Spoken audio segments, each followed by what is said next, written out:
अंदर एंटर कर दिया और यहाँ पे जो आते हैं इसमें 2 इलेक्ट्रॉन बाहर निकल जाते हैं।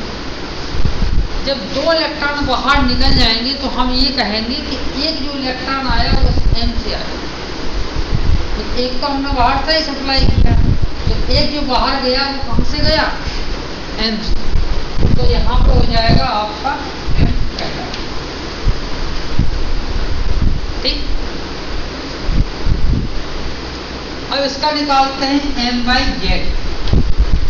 M/Z क्या होता है? जहाँ M है आपका मास,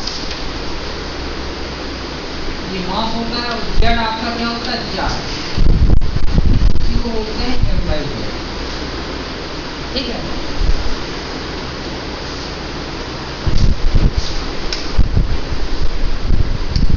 अब आपके जो ऑर्गेनिक कंपाउंड होते हैं वो कई प्रकार के होते हैं। जैसे आपका एल्केन हुआ, एल्कीन हुआ, कार्बोनिल कंपाउंड होते हैं। कार्बोनिल में भी क्लासिफिकेशन होता है, जैसे एल्डिहाइड हुआ, कीटोन हुआ, एसिड हुए, एस्टर हुए। ठीक है, और क्या हुए? एमाइड हुए, एनहाइड्राइड हुए। इस तरह के कार्बोनिक कंपाउंड हो जाते हैं। तो फंक्शनल ग्रुप हुए। आपके एल्कोहल भी हो सकते हैं, थायोल भी हो सकते हैं, और क्या हो सकते हैं? एरोमेटिक की बात आ जाएगी तो एरोमेटिक और नॉन एरोमेटिक भी हो सकते हैं। ठीक, तो इस सारे कंपाउंड के जितने भी कंपाउंड हैं, किसी भी कंपाउंड का मॉलिक्यूलर वेट हम निकाल सकते हैं। तो हम चलते हैं सिंपल कंपाउंड, पहले हम एल्कीन की ही बात करते हैं। अच्छा, आप लोगों का क्या है, फिजिकल बैकग्राउंड है कि ऑर्गेनिक नॉलेज? ठीक, पढ़ाया तो सबसे जाता है, लेकिन रिसर्च वगैरह किस में जा रही है? फिजिकल में या एप्लीकेशन पार्ट किस पे है आपकी? ऑर्गेनोमेटर। आपका पॉलीमर। आपका किस में है टॉपिक PhD का? ब्रांच पूछ रहे हैं किस टॉपिक? नहीं, ब्रांच फील्ड बता दीजिए। Physical, inorganic, organic, physical. Actually क्या है कि जो इंस्ट्रूमेंट पार्ट है इसका, NMR हो या IR हो, ये सब वो फिजिक्स में चला जाता है। और जो आपका ऑर्गेनिक, इनऑर्गेनिक या ऑर्गेनोमेटेलिक पॉलीमर जो आप बात कर रही हैं, ये आपका स्पेक्ट्रोस्कोपी का वो एप्लीकेशन पार्ट है। इसके 2 पार्ट होते हैं। एक पार्ट चला जाता है इंस्ट्रूमेंट प्रिंसिपल, वो चला जाता है उसमें फिजिक्स में, और दूसरा आता है, उसको फिजिक्स या फिजिकल भी बोल सकते हैं, और दूसरा आपका एप्लीकेशन पार्ट। तो एप्लीकेशन ही पार्ट इम्पोर्टेंट है, वही आपके लिए यूजफुल है। तो पहले हम बात करेंगे एल्केन की।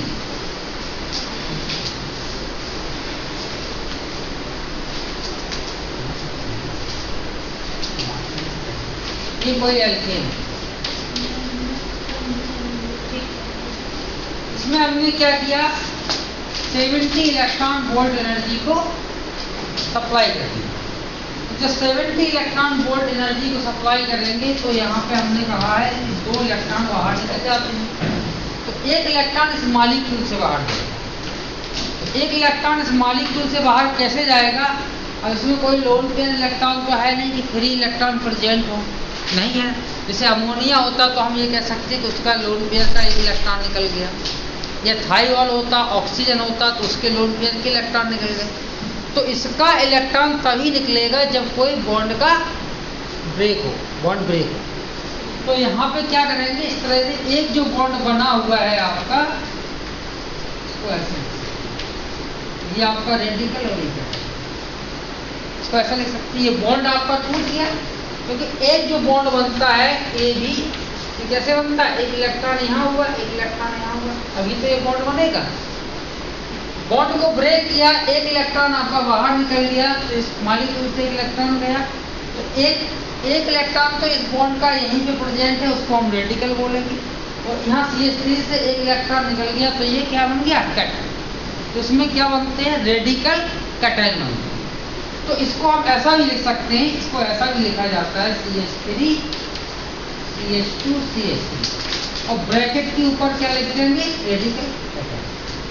ठीक, ऐसा भी लिख सकते हैं। ब्रैकेट के ऊपर क्या लिखेंगे? Radical cation. अब इस रेडिकल कैटायन में के फ्रेगमेंट, इसका हम M/Z, जहां कैटायन होगा उसका हम M/Z निकालेंगे। तो M/Z कितना हो जाएगा? 15 CH3 का इसका मास 15 CH3 का 30 और CH2 का 40, तो ये हो गया 44 हो गया, ये आपका हो गया 44। ठीक, फिर ये फ्रेगमेंट हुआ, जब फ्रेगमेंट हुआ तो इसके दो आयन पॉसिबल हैं। एक ये बन सकता है, दूसरा क्या बन सकता है, ये कैटायन।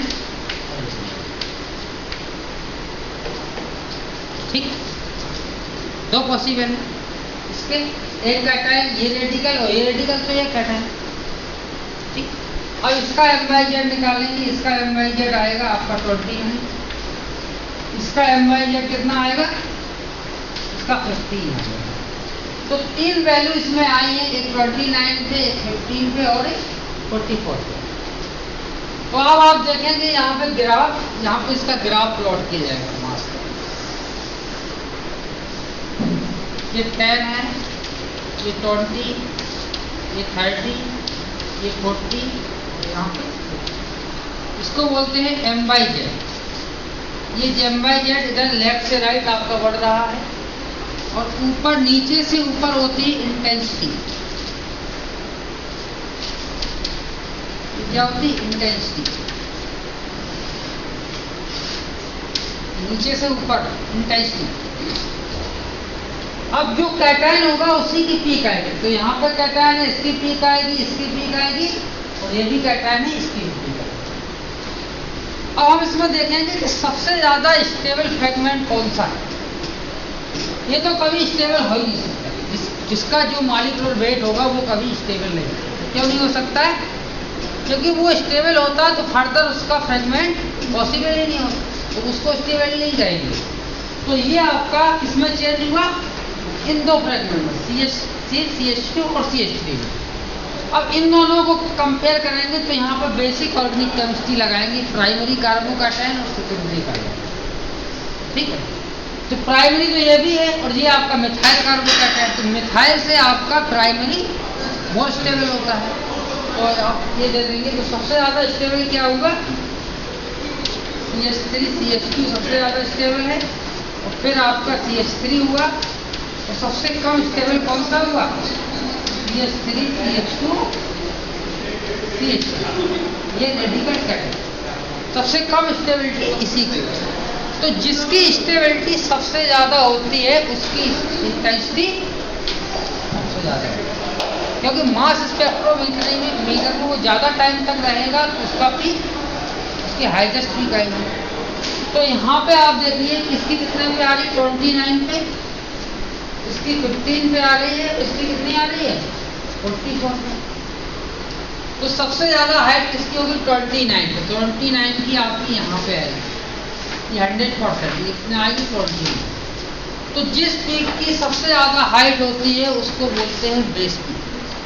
उसको क्या बोलते हैं, और बेस पीक कोई भी हो सकती है, उसके लिए कोई रूल नहीं है। अगर आपका मेन जो मॉलिक्यूल है, यही मॉलिक्यूलर वेट जिसको कहता है, यही आपका हाईली स्टेबल हो, ये फर्दर फ्रेगमेंट ना हो, तो इसी को हम क्या बोल सकते हैं।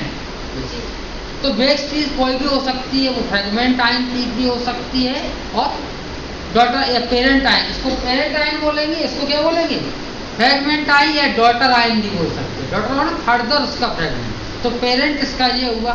जो पेरेंट आयन है वही आपका मॉलिक्यूलर वेट है। इससे फर्दर फ्रेगमेंट हो जाए तो उसका ये पेरेंट है, वो आपका डॉटर हो गया। तो जो लास्ट में यहाँ पे सबसे हाई, इसको बोलते हैं बेस। फिर आएगा आपका 15 पे, तो 15 पे जो आएगा इधर आएगा, और सबसे कम स्टेबल 44।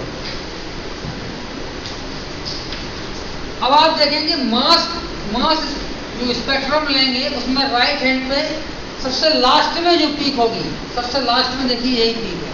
ये हम ये कह सकते हैं कि जिसका MyZ सबसे ज्यादा हो, वही हमारा कंपाउंड का मॉलिक्यूलर वेट को इंडिकेट करता है। तो इसका मेन पर्पज क्या है, to identify the molecular weight of the compound. अब वो आइडेंटिफाई हम मॉलिक्यूलर वेट पढ़ रहे हैं, लेकिन उसके साथ साथ एक साइंस जुड़ी है, इसमें स्टेबिलिटी है, फ्रैगमेंट हो रहा है, क्यों हो रहा है, तो ये सारी चीज़ें फिर ये बताई जा रही है कि बेस पीक क्या होती है, डॉटर आयन, पेरेंट आयन। लेकिन मेन पर्पज क्या है, to identify the molecular weight of the compound. तो यहाँ पे ये आपका मॉलिक्यूलर वेट पता चल गया कि 44 है, इसी को बोलते हैं मॉलिक्यूलर आइडेंटिटी, इसी को मॉलिक्यूलर।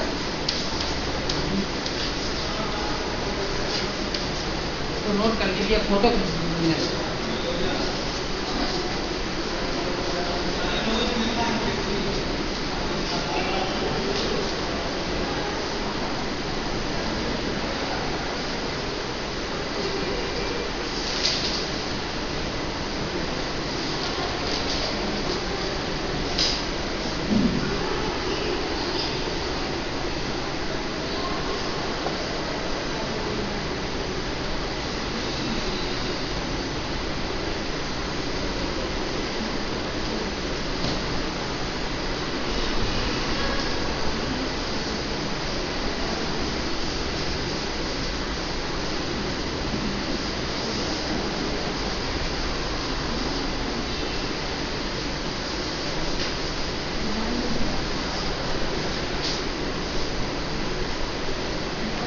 एक मॉलिक्यूल आपका इस तरह का है,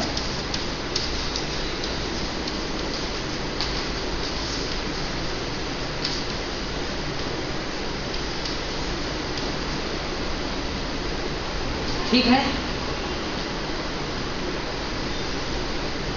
इसमें 70 इलेक्ट्रॉन वोल्ट देंगे।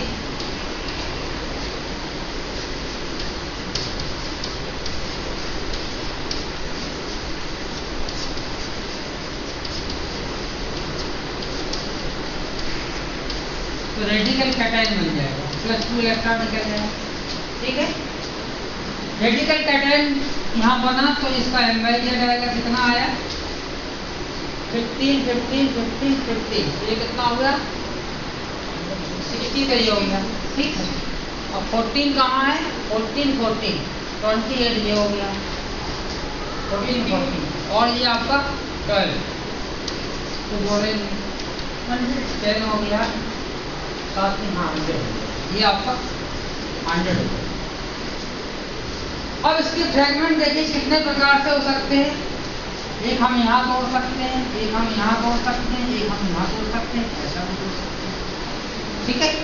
4 प्रकार से ये फ्रैगमेंट यहाँ हुआ तो ये दोनों होंगे, एक इधर से हो सकता है तो ये दोनों होगा, इधर से हुआ तो ये होगा, और ये तीनों आपकी कैसे आइडेंटिकल। तो आप एक ही करा दीजिए, इसको कराएंगे तब भी वही बात रहेगी। तो आप देखें कितने प्रकार से हो सकता है। इसका फर्दर फ्रैगमेंट किया तो देखिए, ये बना CH3C, CH3 CH3 और CH2 रेडिकल प्लस कैटायन, तो ये बन गया। दूसरा क्या हो सकता है कि यहाँ कैटायन वहाँ रेडिकल, दूसरा फ्रैगमेंट क्या होगा, CH3C CH3 CH3 CH2 और CH2 positive plus CH3 radical. अब यहाँ थोड़ा इंपॉर्टेंट पॉइंट है, वो इंपॉर्टेंट पॉइंट क्या है, इसका रीअरेंजमेंट हो सकता है। कोशिश हमेशा मॉलिक्यूल करता है स्टेबिलिटी की तरफ, कि मोर स्टेबल में चेंज हो जाए। तो मोर स्टेबल में कैसे चेंज हो सकता है, इसका H बाहर निकाल दीजिए, इसको यहाँ माइग्रेट करा दीजिए, बॉन्ड ऐसा बोल दीजिए, देखिए हाइड्राइड आयन निकलेगा, यहाँ हो जाएगा। तो ये किसमें आ जाएगा, CH3C CH3 और ये किसमें चेंज होगा, CH, ये किसमें हो गया, सेकेंडरी कार्बोकाइनेट। अब इसका भी रीअरेंजमेंट हो सकता है, अगर इस CH3 को यहाँ माइग्रेट करें, हो सकता है।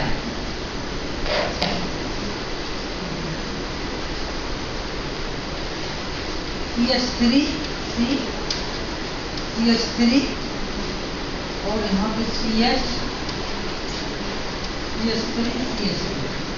और यहाँ पे पॉजिटिव। अब ये टर्शरी कार्बोकैटायन है, इसका फर्दर फ्रैगमेंट पॉसिबल नहीं है, ठीक है ना। तो इसका हम m/z निकालेंगे, तो इसका m/z कितना आएगा? 100 में आपका 15 चला गया, कितना बचा? 85। तो इसका m/z जो आएगा वो आपका 85 है। ठीक है, अब आप देखिए m/z इसका भी आ जाएगा, इसका भी आ जाएगा, लेकिन इनमें क्या है, स्टेबिलिटी कम है तो इमीडिएटली इसमें कन्वर्ट हो रहा है, इसमें कन्वर्ट हो रहा है, तो कम समय के लिए ये स्पेक्ट्रोमीटर में रहेंगे। तो इनकी पीक आएगी तो आप देखना ग्राफ में नीचे छोटी छोटी पीक्स ही आती है, कभी आपने ग्राफ देखा तो वो इसी तरह की पीक आती है कि उनकी स्टेबिलिटी कम है, वो चेंज हो रहा है।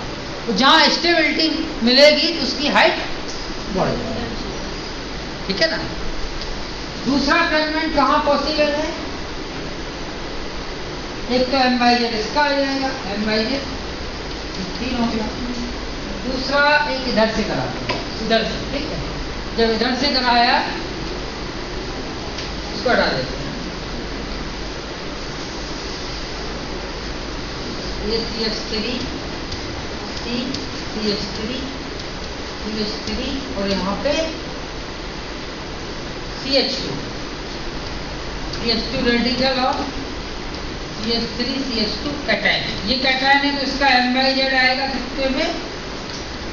29 पे आएगा। ठीक है, और इसका तो रेडिकल का तो आना ही नहीं है। और दूसरी कंडीशन क्या है कि यहाँ पे CH3 और यहाँ पे कैटायन हो जाए और ये रेडिकल। अब देखिए यहाँ पे वही कंडीशन, ये चेंज हो सकता है, प्राइमरी से डायरेक्ट टर्शरी में जा सकता है। तो इसको हम यहाँ पे माइग्रेट कराएंगे। तो कैसे माइग्रेट कराएंगे? बॉन्ड ऐसा टूटेगा, CH3 पे आएगा नेगेटिव चार्ज, वो नेगेटिव यहाँ पे अटैक करेगा और इस पे आ जाएगा पॉजिटिव चार्ज।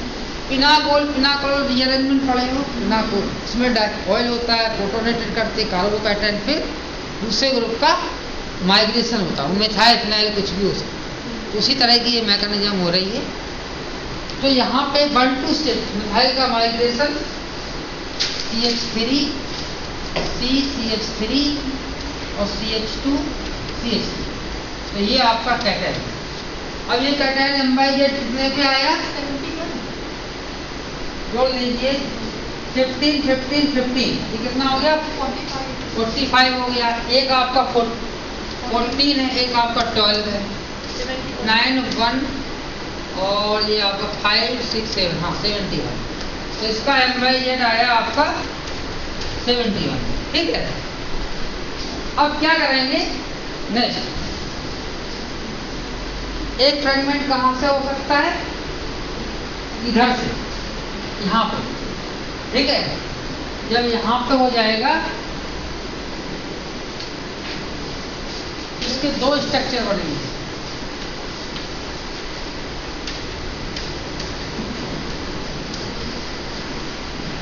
एक ये कैटायन होगा, दूसरा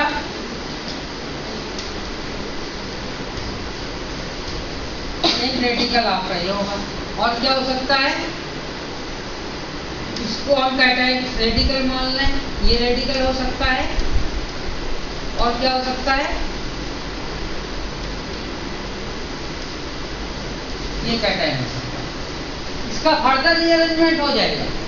ठीक है, प्राइमरी से सेकेंडरी में चला जाएगा, तो ये हो जाएगा CH3 CH3। ये कितने में आएगी? 15 30 और नहीं 43 क्या आ रहा है? अच्छा, ये आपका 43 पे आएगा ना, और ये कितने पे आएगा? 57। इसका m/z होगा 57। ठीक है, 57। एक तो पॉसिबल है, ये हो सकता है। और क्या हो सकता है?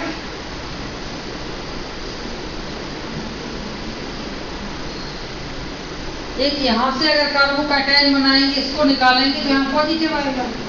जब यहाँ पॉजिटिव आएगा तो ये यही सिचुएशन रहेगी, यही कैटायन बनेगा, क्योंकि यहाँ पे टर्शरी यही रहेगा, वो सेम आ जाएगा।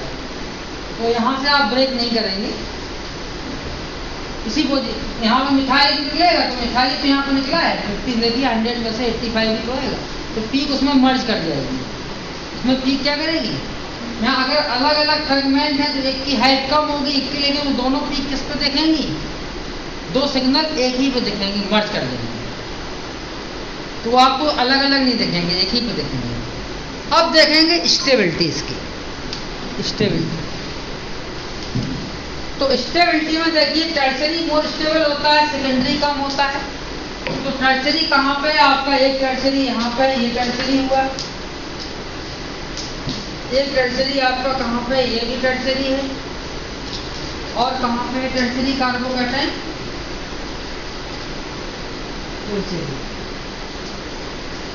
एक टर्सरी कार्बोकैटायन यहाँ, ये भी टर्सरी, ठीक है।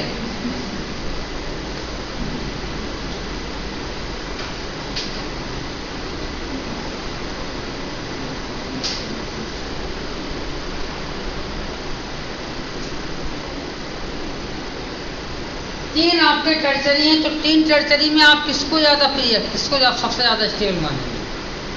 तो टर्सरी तो होता ही है। अब इसमें लगाएंगे दूसरा फैक्टर, हाइपर कॉन्जुगेशन।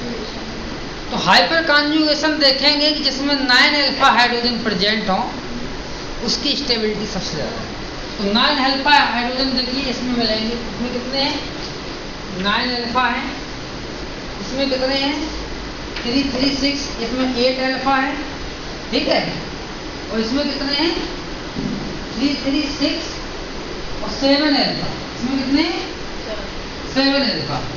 तो सबसे ज्यादा स्टेबल आपका कौन सा होगा, 9 अल्फा। 9 अल्फा आपका कितना है 57। स्टेबिलिटी हम देखेंगे,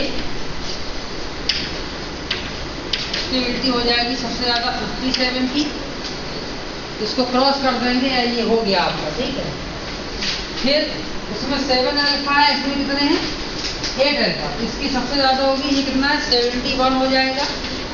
71 के बाद क्या आएगा 85, तो ये आपका 85 हो जाएगा।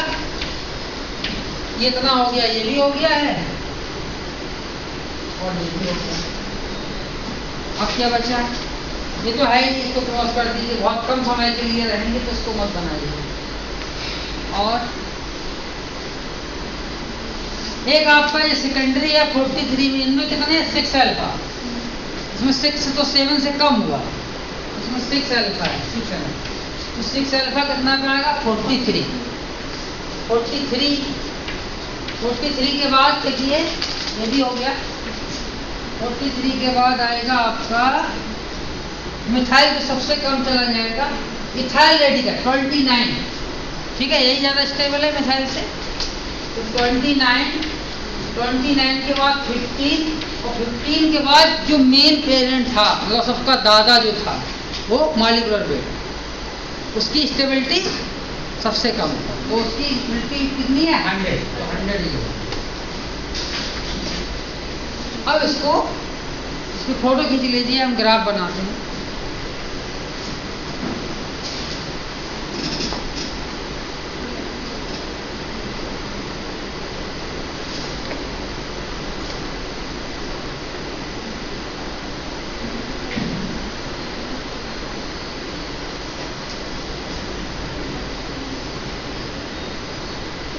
सब बेस ठीक क्या हो जाएगी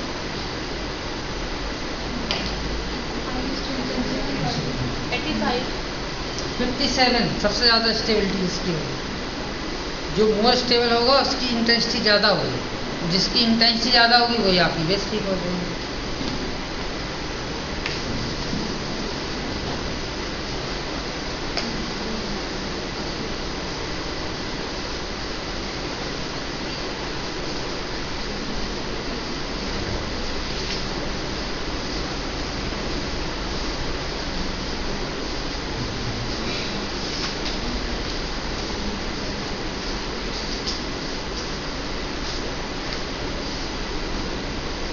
ग्राफ ये आएगा,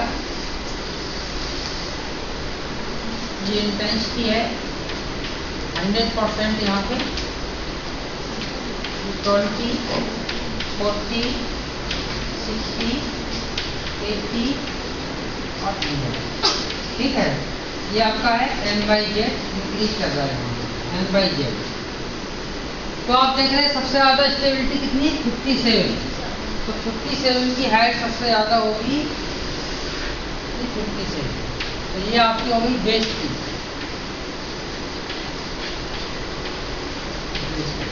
ठीक है, फिर आता है आपका 71।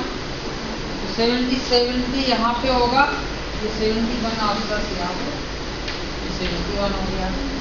71 के बाद आता है 85, ये 90 85 यहाँ पे हो गया, ये 85 यहाँ पे होगा। ठीक, 85 के बाद आया 43। 43 की हाइट इससे 85 से भी कम होगी, ये 43 होगा। 43 से हाइट किसकी होगी 29, ये 30 यहाँ पे आपको 29 मिलेगा। 29 से कम है 15, 15 की पीक ये होगी, और सबसे कम किसकी होगी 100। तो जिसकी MZ सबसे ज़्यादा है वही इंडिकेट करता है आपका molecular weight of the compound इस ग्राफ को।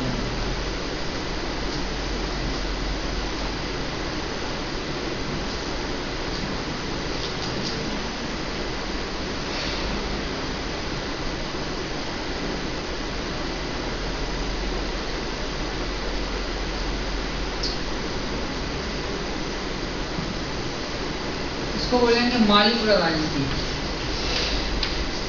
मॉलिक्यूलर आइडेंटिटी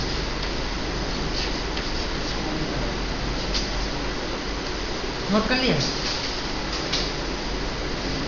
ये तो एल्केन की बात हुई। अब आते हैं आपके कार्बोनिल कंपाउंड। कार्बोनिल है, इसके बाद फिर एरोमेटिक, फिर ब्रोमो हेलोजन कंपाउंड है, अमीन है, एल्कोहल है, बहुत सारे हैं।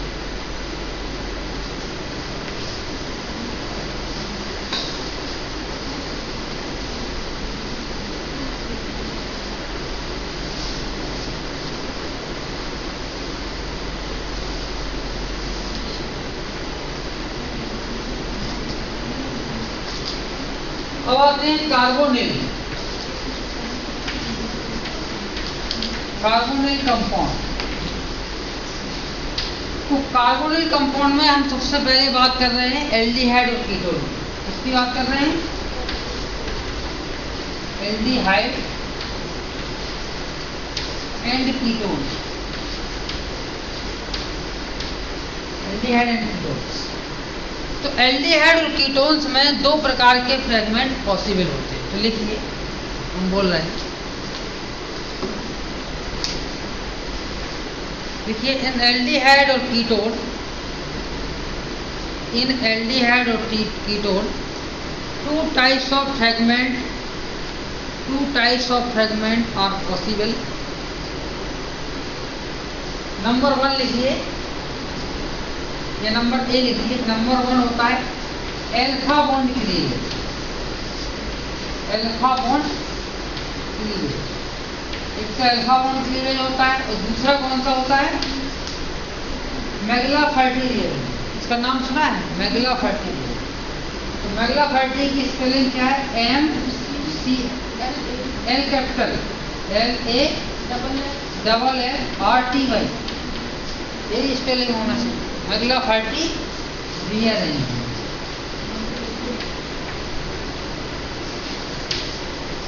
ये दो प्रकार के फ्रेगमेंट पॉसिबल है। अब कुछ कंपाउंड ऐसे होते हैं कि जो मेगलाफर्टी रीअरेंजमेंट नहीं देते हैं। तो मेगलाफर्टी रीअरेंजमेंट की एक कंडीशन है, अगर वो कंडीशन कंपाउंड फॉलो करेगा तभी वो मेगलाफर्टी देगा, और कंपाउंड नहीं करेगा तो केवल एक ही एल्फा बॉन्ड होगा। तो हम पहले कंपाउंड ऐसा बताते हैं जिसमें दोनों हो, और फिर ऐसा बताते हैं जिसमें केवल एक हो। एल्फा तो सभी में होगा, एल्फा बॉन्ड सभी में होगा। एल्फा बॉन्ड क्लीवेज जितने भी एल्डिहाइड कीटोन होंगे वो सब में हो जाएगा। तो मेगलाफर्टी की कंडीशन, जैसे हमने एक एग्जाम्पल लिया CH3 CO CH2 CH2 CH।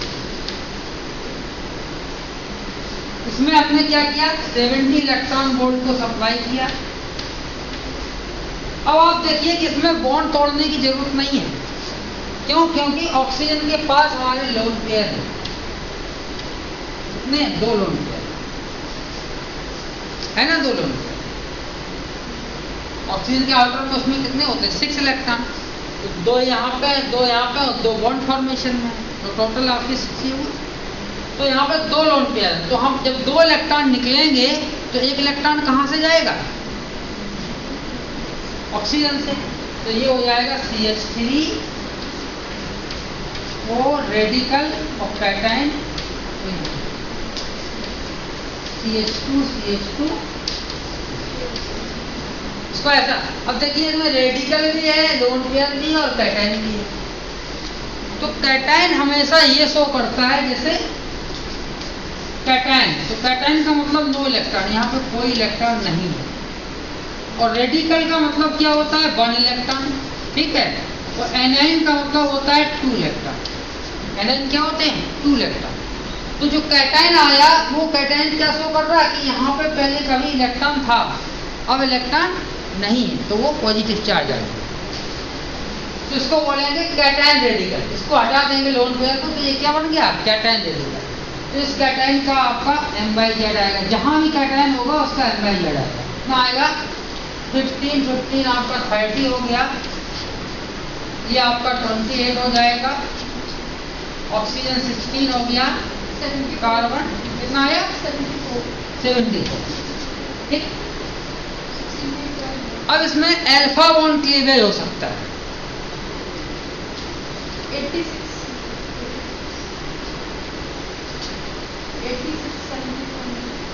74 नहीं है इसका, 86 है।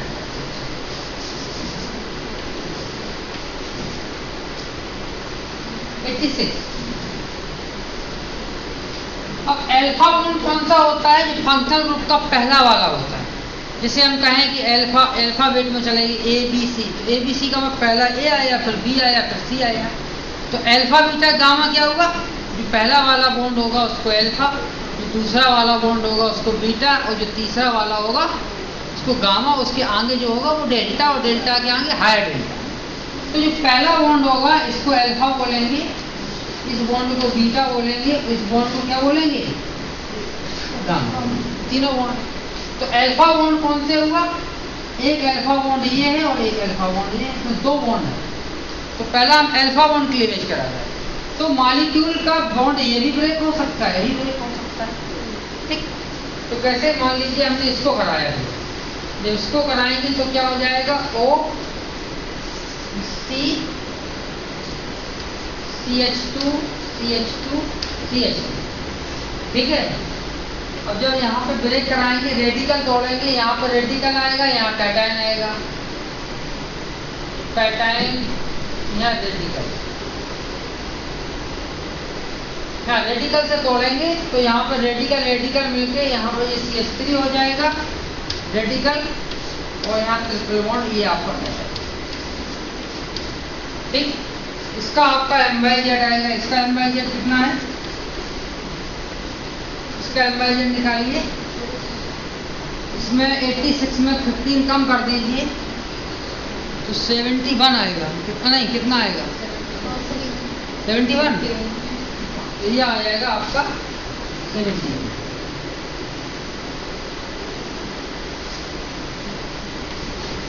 अब इसका फर्दर फ्रेगमेंट पॉसिबल है। कैसे? कि जब भी कोई मॉलिक्यूल स्टेबल अगर आगे फॉरवर्ड रिएक्शन हो रही है, उस वहाँ पे स्टेबिलिटी मिल रही है, तो रिएक्शन हमेशा फॉरवर्ड डायरेक्शन में हो जाती है। तो इसमें स्टेबिलिटी कहाँ मिल रही है? क्योंकि इसमें से CO गैस निकल सकती है, और जो CO गैस है वो हाईली स्टेबल है, उससे फिर कोई कन्वर्जन पॉसिबल है। मतलब CO2 तो आपकी CO में चेंज हो सकती है। CO2 कम स्टेबल है कि CO ज़्यादा स्टेबल है? CO मोर स्टेबल है। तो यहाँ से आपका देखिए ये बॉन्ड यहाँ टूटेगा, तो नेगेटिव पॉजिटिव मिलकर ये आपका CO गैस बन जाएगी, प्लस यहाँ पे कौन सा चार्ज आ जाएगा? CH2 और CH2, ये पॉजिटिव। और ये प्राइमरी कार्बोकैटायन है, ये किसमें चेंज हो जाएगा? रियल में सेकेंडरी कार्बोकैटायन। किसमें चेंज हो जाएगा? Secondary carbocation. इसका M/Z जो आएगा वो कितने पे आएगा? 43। अब मैकेनिज्म अगर आपको समझना है, देखिए क्या होगा कि यहाँ से जब ब्रेक करेंगे तो एक रेडिकल यहाँ होगा, एक रेडिकल यहाँ होगा, होमोलिटिक ही तो होगा। जब इसको होमोलिटिक तोड़ेंगे तो इसका जो CH3 है वो रेडिकल हुआ, ठीक। और एक रेडिकल यहाँ पे आया, वो एक रेडिकल इस रेडिकल से मिलके क्या बना लिया, ट्रिपल बॉन्ड बना लिया। और कैटायन जो है वो कैटायन ही रहा और एक लोन पेयर इस पे अभी भी प्रेजेंट है। ये समझ में आया मैकेनिज्म कैसे कन्वर्जन हुआ, ठीक है। और यहाँ पे इसका ये नेगेटिव आया तो यहाँ नेगेटिव CO में कन्वर्ट हो गया और यहाँ पे कैटायन ये CH2। दूसरा फ्रेगमेंट क्या हो सकता है, यहाँ से ब्रेक करते हैं। जब यहाँ से ब्रेक करेंगे तो आपका CH3 C triple bond O, यहाँ पॉजिटिव आ जाएगा, पॉजिटिव और दो radical plus CH2 CH2 CH3। अब इसमें भी वही है, M/Z इसका कितना निकलेगा, M/Z इसका कितना आया 15 12 16, 15 12 16 कितना हुआ 8 5 13 43। ये आपका कितने का आया 43 पे।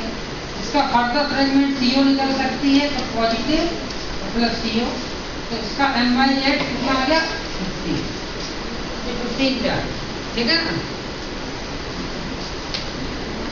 तो इतने फ्रेगमेंट हमको किससे मिले, अल्फा बॉन्ड क्लीवेज से। ये कौन सा है, अल्फा बॉन्ड, इसको लिख लीजिए, ये आपका अल्फा बॉन्ड। इस अल्फा बॉन्ड क्लीवेज में सबसे ज्यादा स्टेबिलिटी किसकी होगी बताइए, सबसे ज्यादा स्टेबिलिटी इसी की होगी 43 का। देखो इसमें हाइपर कॉन्जुगेशन 6 है, तो सबसे ज्यादा स्टेबिलिटी किसकी है 43। तो उससे कम किसकी है 43 के बाद आया इस पे, ये भी 43 है, ये भी स्टेबल है। ये तो दोनों पीक आपकी मर्ज कर जाएंगी, एक ही प्लेस पे मर्ज कर जाएंगे, उसका अलग सेपरेट नहीं आएगा। इसके बाद फिर इसका आ रहा यहाँ एसाइलियम, ये ज्यादा स्टेबल है कि 15 वाला,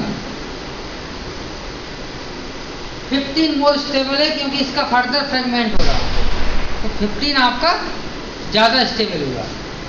तो 43 के बाद 15, 15 के बाद आपका कितना 71, 71 से उससे कम किसका होगा 86। इतना पी जो मिला हमको किससे मिला, अल्फा बॉन्ड, अल्फा बॉन्ड के लिए, ये अल्फा बॉन्ड से। अब मैगला फैटी से देखते हैं, इसको फोटो खींच लेते हम देख सकते हैं, नोट कर लिया।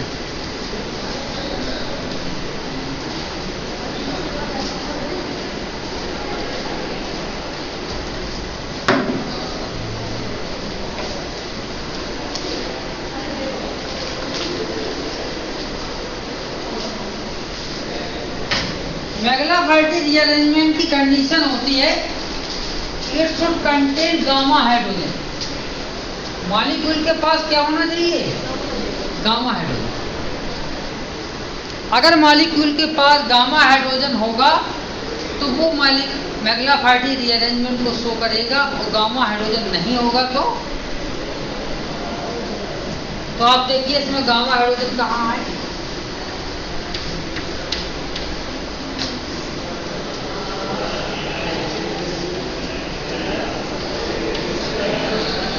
जैसे अल्फा बॉन्ड था तो हाइड्रोजन की बात है, तो फंक्शनल ग्रुप से पहले नंबर पे कौन सा हाइड्रोजन है, तो इसको अल्फा हाइड्रोजन, अल्फा हाइड्रोजन या अल्फा कार्बन, इसको अल्फा कार्बन भी कह सकते हैं। और हाइड्रोजन की काउंटिंग है तो भी यहीं से होगी, बीटा हाइड्रोजन ये होगा और गामा हाइड्रोजन ये होगा।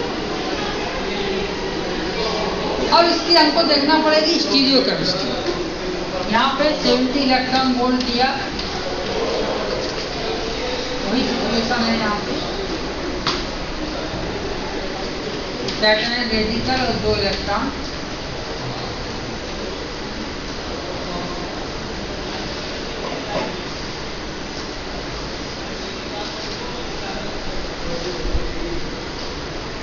देखिए यहाँ पे 2 हाइड्रोजन होंगे, यहाँ पे भी 2 हाइड्रोजन होंगे, ठीक है। और यहाँ पे कितने होंगे 3 हाइड्रोजन, ये CH3 है, यहाँ पे कितने 3 हाइड्रोजन।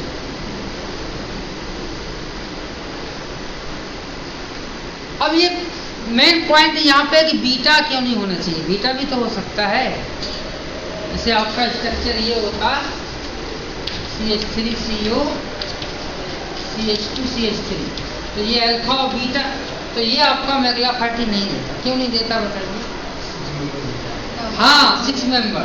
वो क्या है कि ये हाइड्रोजन इस ऑक्सीजन के बहुत पास है। अगर इसकी स्टीरियोकेमिस्ट्री बनाएंगे तो कैसी बनेगी?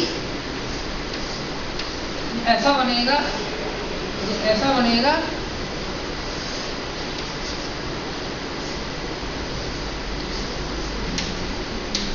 हमने इसको रोटेट कर दिया,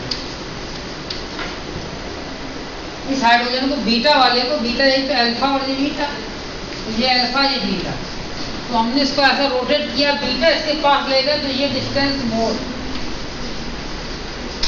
ये डिस्टेंस क्या है? मोर। ये इसको खींच नहीं पाएगा।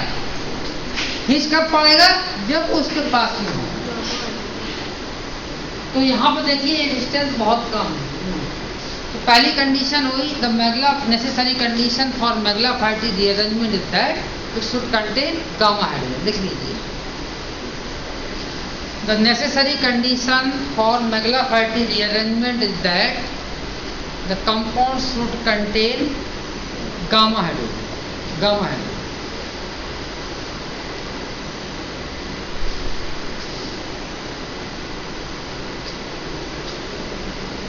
फिर क्या होगा? रेडिकल मैग्नेटिज्म होगी। ये रेडिकल इस रेडिकल को तोड़ के यहाँ इस H को ले लेगा, ठीक है? यहाँ ये टूटेगा, ये ब्रेक करेगा इस तरह से, तो यहाँ रेडिकल आएगा, यहाँ रेडिकल, वो रेडिकल, इसका रेडिकल और इसका रेडिकल मिलके ये हाइड्रोजन से रिएक्ट कर लेगा, तो ये हो जाएगा OH कैटायन और रेडिकल। यहाँ देख लो उनका, ये रेडिकल आपका चला गया बॉन्ड फॉर्मेशन में, ये वाला रेडिकल बॉन्ड फॉर्मेशन चला गया।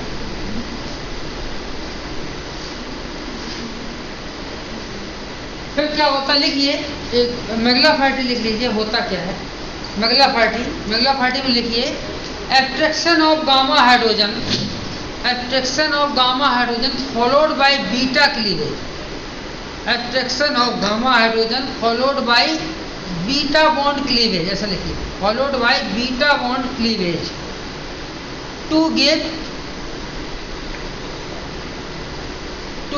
एल्कीन and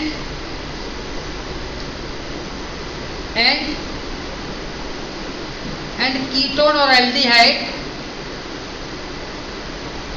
कीटोन होगा तो कीटोन मिलेगा और एल्डी होगा तो एल्डिहाइड। कीटोन और aldehyde with less number of carbon atom, with less number of carbon atom. देखिए बीटा बॉन्ड क्लीवेज कराएंगे तो अल्फा बॉन्ड कौन सा है? ये आपका अल्फा होगा, ये बॉन्ड आपका बीटा। तो बीटा बॉन्ड क्लीवेज कराएंगे तो ये बॉन्ड ऐसा होगा, टूटेगा। जब यहाँ बॉन्ड तोड़ेंगे तो यहाँ रेडिकल आएगा, रेडिकल मिलके यहाँ पे ये एल्कीन बन जाएगी एथिलीन, ठीक। प्लस क्या हो जाएगा? यहाँ पॉजिटिव और यहाँ पे, तो यहाँ पे देखिए आपका क्या बन गया? एक कीटोन बन गया या एल्डिहाइड बन गया जिसमें कार्बन की संख्या ज्यादा। ये H तो आपका यहाँ भी ट्रांसफर हो जाएगा, जब यहाँ पे आ जाएगा तो आपका ये कीटोन ही तो है, एल्डिहाइड है। तो क्या बनता है? Alkene and ketone and aldehyde with less number of carbon atom, ये बन जाएगा। तो यहाँ कैटायन है, इसको हम M/Z लिखेंगे, तो M/Z इसका कितना होगा? 15 14 12 17 9 9 2 11 11 18 4 58, कितने भी आएगा? 58। और इसकी स्टेबिलिटी आप कंसीडर करिए कि इसको कहाँ रखा जाना चाहिए। इसका देखिए फर्दर फ्रेगमेंट तो पॉसिबल है नहीं, तो 43 से इसकी स्टेबिलिटी ज़्यादा नहीं है। क्यों? क्योंकि ये रेडिकल भी है और कैटायन है। जब रेडिकल कैटायन होता है तो कम, क्योंकि इसमें एक इलेक्ट्रॉन आ गया तो इसकी स्टेबिलिटी उस कैटायन से कम है।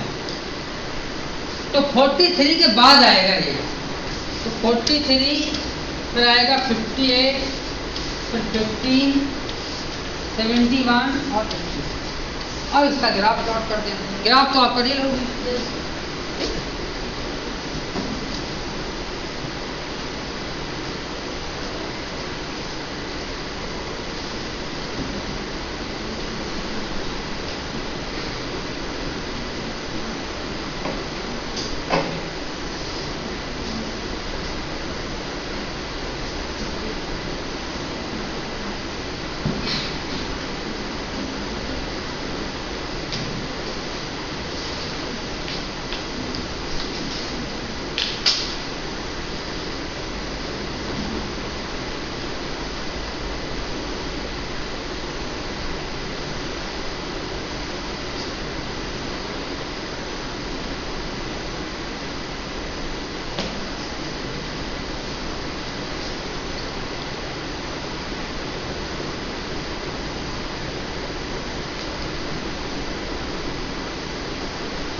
नोट कर लिया।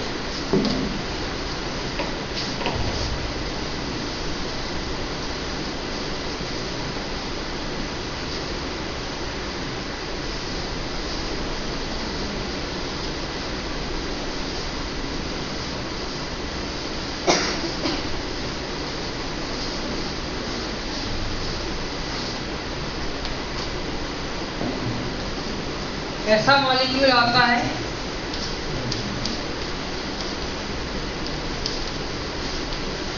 Electron volt. इसमें देखिए अल्फा है, बीटा है, गामा नहीं है, तो ये केवल एक ही क्लीवेज देगा, अल्फा 1, बीटा नहीं, अगला 30 नहीं। तो अल्फा 1 क्लीवेज से जो भी इसकी पीक आएंगी वो आप लोग लिख लेना। ठीक है, अब नेक्स्ट चलते हैं। ये अल्फा 1 क्लीवेज लिख लीजिए, अल्फा 1 क्लीवेज।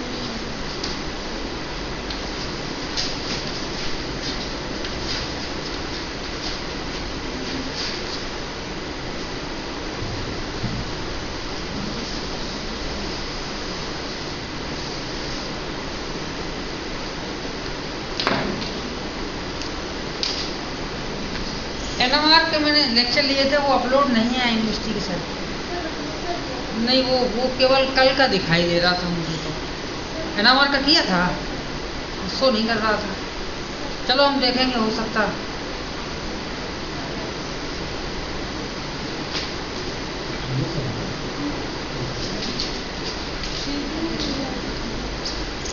अच्छा, एस्टर देखते हैं, एस्टर में क्या हो सकता है।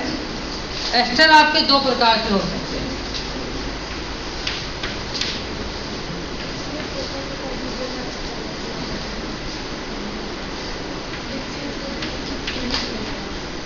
देखिए, एक एस्टर ऐसा हो सकता है, इसको नाम क्या है, एथाइल एसीटेट। इसका नाम क्या है, एथाइल एसीटेट। तो देखिए अल्फा, बीटा, गामा, तो ये आपका दोनों देगा। अल्फा 1 क्लीवेज देगा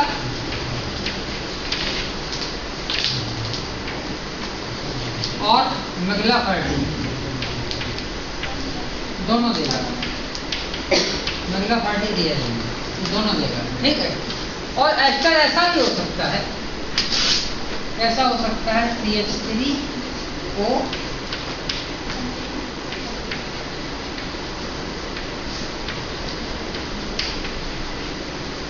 ये अल्फा, ये बीटा और ये गामा, दोनों में अगला 30 होगा। इसको भी एस्टर बोलेंगे, इसको भी एस्टर बोलेंगे। तो दोनों की आप लोग क्लीवेज करके देखना। ठीक है, ये हो गया एस्टर का। इसमें भी अल्फा अगला 30 दोनों हो जाएगा।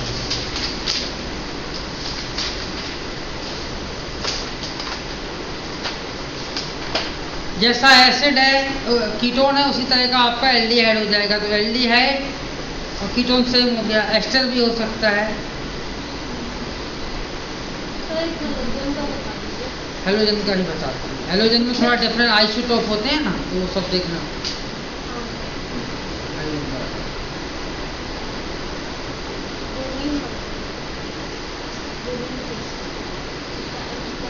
हाँ हाँ, अभी बताता हूँ, ब्रोमीन का बताता हूँ।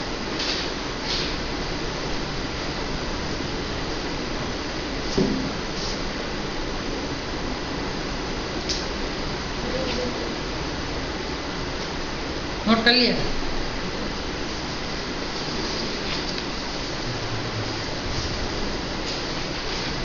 अच्छा, ब्रोमीन के कितने आइसोटोप होते हैं? 2 एक 79, एक 81। 79 दो का डिफरेंस 79 80 81 होता है। दो होते ना, 79 होता है और एक 81 होता है।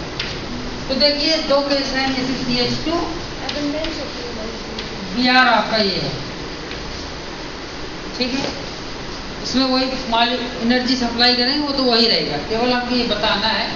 तो इसके दो केस हो सकते हैं। एक आपका ये हो सकता है कि दोनों आइसोटोप कैसे हो, 79 हो, ठीक है। दोनों में Br कैसे हो, 79 हो। और दूसरी इसकी पॉसिबिलिटी क्या हो सकती है, ये आपका 79 हो और ये आपका 81 हो, ठीक है। और एक क्या हो सकती है,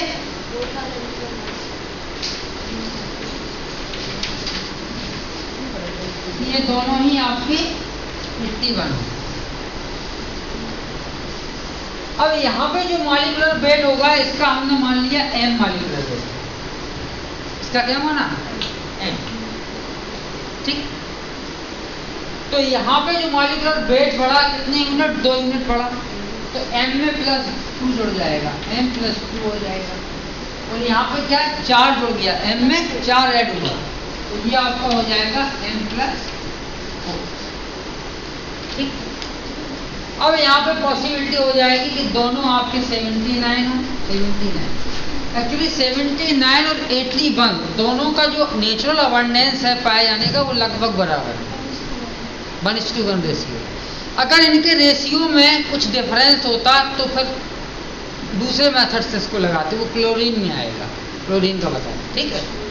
तो इसमें क्या है, 1:1 का रेशियो है, तो ये सिंपल है इसको निकालना, ज़्यादा टफ नहीं है। तो यहाँ पे क्या है, दोनों रेशियो आपके दोनों 79 के हैं। इसमें क्या है कि एक 79 का हो सकता है, एक आपका 81, और एक पहला वाला 81 हो सकता है, दूसरा 79 हो सकता है। इसकी दो पॉसिबिलिटी है। और यहाँ पे क्या है, एक 81 है और 80, दोनों 81 है। तो यहाँ पे आप देखेंगे ये आपका 2 आया, ये 4 आया और ये 2 आया।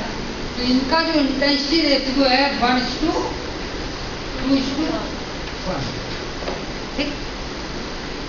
अब इसके जो ग्राफ बनाएंगे, यहाँ पे ग्राफ प्लॉट करेंगे, तो इसकी 3 पीक आएंगी।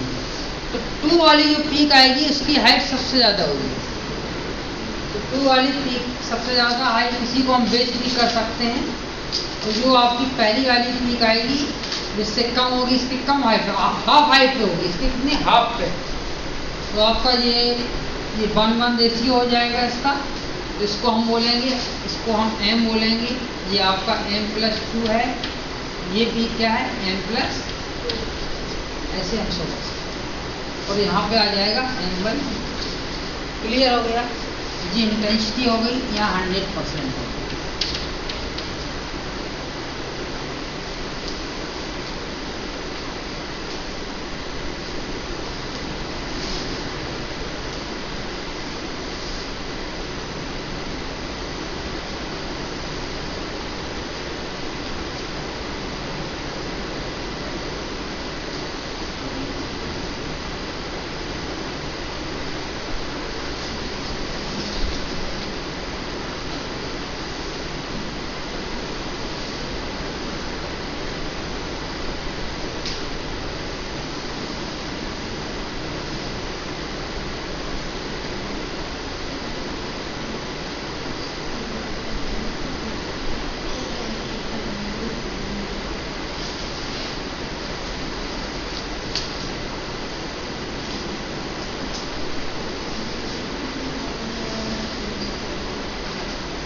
ठीक है। अब आता है क्लोरोफॉर्म का केस। क्लोरोफॉर्म नहीं, डाइक्लोरोमीथेन। ये आपका डाइब्रोमोमीथेन है, और वो कौन सा हो जाएगा, डाइक्लोरोमीथेन। इसका बहुत ज़्यादा यूज होता है DCM का, कॉलम चलाने में, सॉल्वेंट कंपाउंड को एक्सट्रैक्ट करने में। डाइक्लोरोमीथेन का बहुत ज़्यादा यूज है, DCM बोलते हैं, डाइक्लोरोमीथेन। CH2Cl2 ले लेते हैं,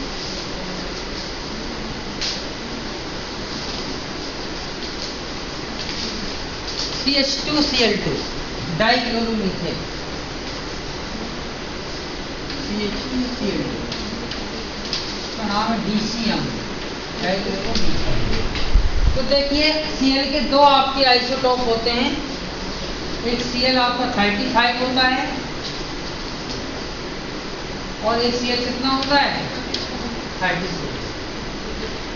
जो Cl आपका 35 होता है वो नेचर में कितने परसेंट पाया जाता है 75%, और जो 37 वाला है वो आपका 25% पाया जाता है। तो हम इसको बोलेंगे 75% और ये आपका 25%। या हम ऐसा कर सकते हैं, ये 3 और ये 1 हो जाएगा। तो Cl 35, तो Cl 37 में जो रेशियो आएगा वो कितना आएगा 3:2, ये तो आएगा। ठीक, अब यहाँ पे लगाते इसको देखते हैं। पहला केस क्या होगा, दोनों Cl आपके 35 के हैं, इसका M हो जाएगा।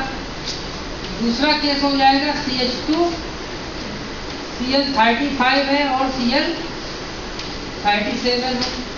और थर्ड केस हो जाएगा CH2, Cl 37 है और 37 दोनों सब। तो ये चीज M हो गई, ये आपकी M+2 हो जाएगी और ये क्या हो जाएगी M+4 हो जाएगी। अब देखिए यहाँ पे क्या है, दोनों आपके 35 और 35 है, ये क्या होगा 35 है और 37 है, और दूसरी पॉसिबिलिटी क्या है 37 35, और ये कितना है 37 35।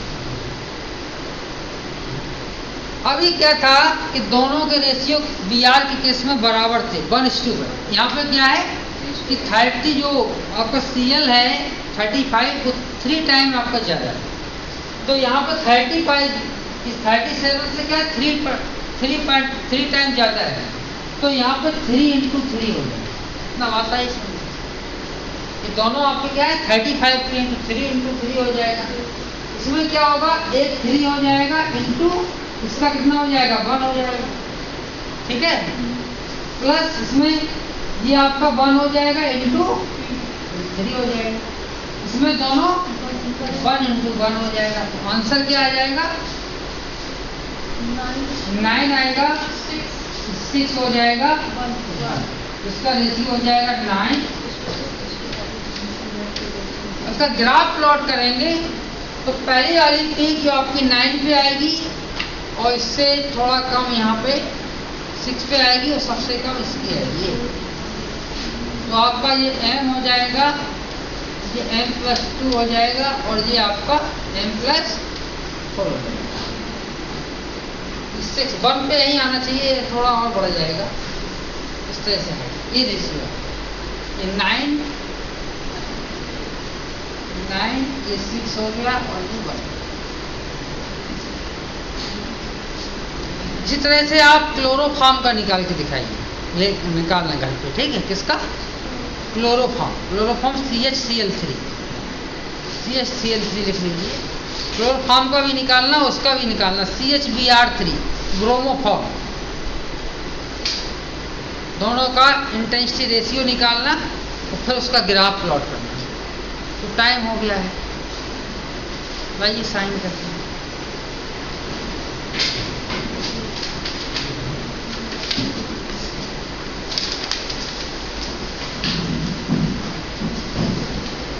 कहाँ तो कर